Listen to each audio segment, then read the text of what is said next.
ایمان کا لب لباب خلاصہ کیا ہے؟ ایک حدیث میں سب جمع کر دیا میرے مصطفیٰ نے۔ رسول پاک صلی اللہ علیہ وسلم ارشاد فرماتے ہیں لا یؤمن احدکم حتی یکون ہواہ تبعا لما جئت بہ، تم میں سے اس وقت تک کوئی مومن پکا نہیں ہو سکتا جب تک کہ وہ اپنی ساری خواہشات میری مرضی کے مطابق نہیں کرتا۔ پتہ چلا کہ مرضی مصطفیٰ کے مطابق جینا ہی ایمان ہے، اپنی طبیعت نہیں، اپنی مرضی نہیں۔ جو یہ کہتا ہے کہ میری لائف میں مجھے انجوائے کرنے دیا جائے، وہ جھوٹا ہے۔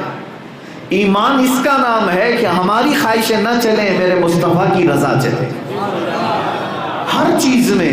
یہ نہیں ہے کہ مسجد میں آئے تو یہ سوچیں کہ رسول پاک صلی اللہ تعالیٰ علیہ وسلم کی مرضی کے مطابق نماز پڑھو، نہیں۔ تم شادی بھی کرو تو یہ سوچو میرے مصطفیٰ کی رضا کے مطابق۔ گھر میں بچے کی ولادت ہوئی تو کیوں نہیں پوچھنے آتے کسی امام سے، بتائیں مجھے رسول اللہ کی مرضی کے مطابق میرے بچے کی پرورش کرنی ہے، میرے آقا کو کیسی تربیت پسند تھی مجھے بتائیں۔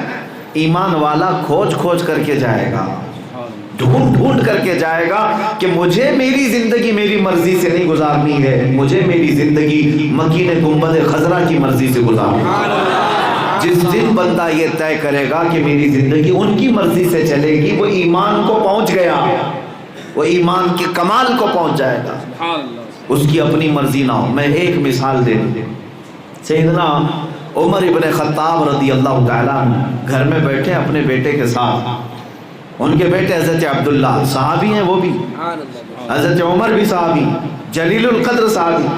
بحث ہو رہی تھی کسی مسئلے کو لے کر، یہ مسئلہ ایسا ہے، فلاں ہے، فلاں ہے، باپ اور بیٹے میں۔ تو حضرت عمر اپنے مسئلے کی تقویت میں، تائید میں، دلیل کے طور پر حضور کی حدیث پیش کر رہے تھے۔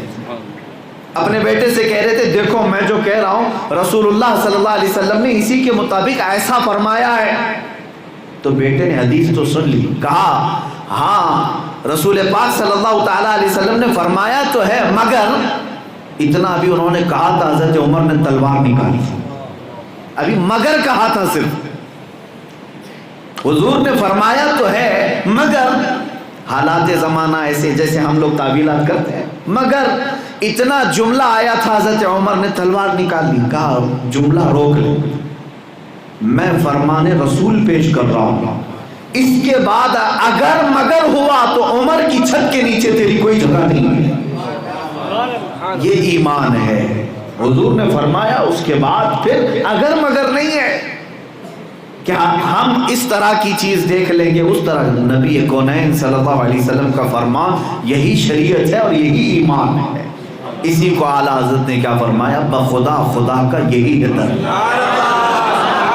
بخدا خدا کا یہی ہے در، نہیں اور کوئی مفر مقر، جو وہاں سے ہو یہی آ کے ہو، جو یہاں نہیں تو وہاں نہیں۔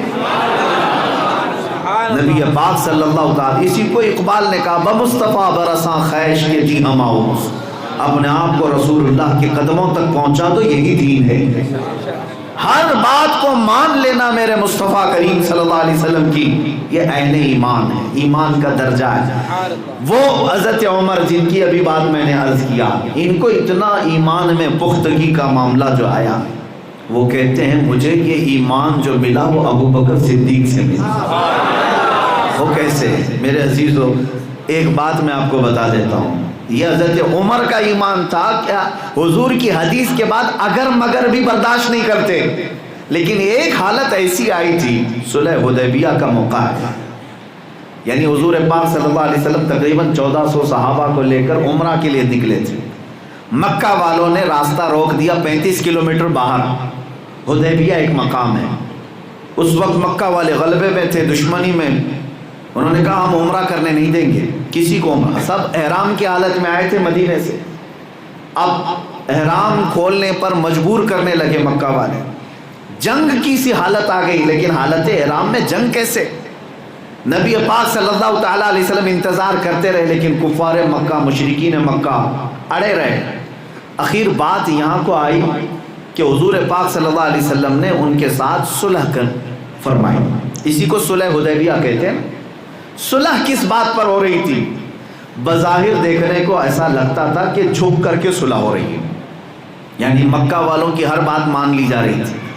مکہ والے ایگریمنٹ میں لکھوا رہے تھے کہ اس سال آپ عمرہ نہیں کریں گے, یہی احرام کھولیں گے واپس جائیں گے, اگلے سال آئیں گے بغیر ہتھیار کے آئیں گے, اور پھر یہ کہ اگر مکہ سے کوئی بھاگ کر مدینے گیا تو آپ ہمیں واپس دیں گے, اور مدینے سے کوئی بھاگ کر ہمارے پاس آیا تو ہم واپس نہیں دیں گے. بہت ساری ایگریمنٹ اس میں لکھوائی, سب کو حضور نے مان لیا, سب کو مان لیا. لیکن یہ حالت ایسی تھی کہ حضرت عمر بھی اس میں موجود ہیں, بڑے بڑے صحابہ بھی. جب یہ ایگریمنٹ سائن ہو رہا تھا تو حضرت عمر کھڑے ہو گئے, کہا یا رسول اللہ صلی اللہ علیہ وسلم, کیا ہم طاقت میں کم ہیں؟ کیا ہم حق پر نہیں ہیں؟ کیوں ان کمینوں سے ہم جھک کر کے صلح کریں؟ آپ اجازت دیں ہم ان سے جنگ کریں. کیونکہ جنگ بدر بھی ہو چکی ہے, جنگ احد بھی ہو چکی ہے, جنگ خندق بھی ہو چکی ہے, ساری جنگوں کا تجربہ ہے صحابہ کے پاس. یہ سن 6 ہجری میں ہو رہی ہے حدیبیہ کی جو صلح ہے. حضرت عمر جنگ کی خواہش کر رہے تھے. حضور نے فرمایا عمر میری جو آنکھیں دیکھ رہی وہ تم نہیں دیکھ رہی.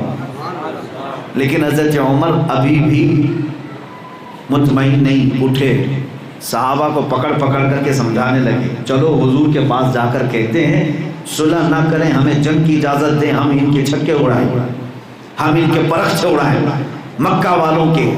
یہ جتنا حضور پاک صلی اللہ تعالیٰ علیہ وسلم کے خلاف کھڑے ہیں. حضرت عمر کئی صحابہ کے پاس جا کر کہہ رہے تھے اب سنو. حضرت ابو بکر صدیق کے پاس آئے, کہا ابو بکر آپ کو پتہ ہے رسول اللہ کیا کر رہے ہیں؟ حضرت ابو بکر نے کہا ہاں صلح کر رہے ہیں. کہا چاہیے آپ سمجھائیں, آپ عرض کریں حضور پاک صلی اللہ علیہ وسلم کی بارگاہ میں, آپ کی بات رد نہیں ہوتی. آپ عرض کریں کہ جنگ کی اجازت دے دی جائے, اس لیے کہ یہ صلح آپ کے وقت مناسب نہیں ہے. حضرت ابو بکر گھوم کر کے ان کے کندھے پکڑتے اور کہتے ہیں الزم غرضک یا عمر, اے عمر اپنی اوقات میں رہ کر کے بات کر, اس لیے کہ یہ فیصلہ کسی ایسے ویسے کا نہیں, اللہ کے رسول کا. حضرت عمر کہتے ہیں اس وقت مجھے ہوش آ گیا کہ ایمان اسی کا نام ہے, ایمان اسی کا نام ہے. چاہے ظاہراً فائدہ دکھتا ہو کہ نہیں دکھتا ہو, فرمان رسول پر اپنی گردن جھکا لینا یہ ایمان ہے.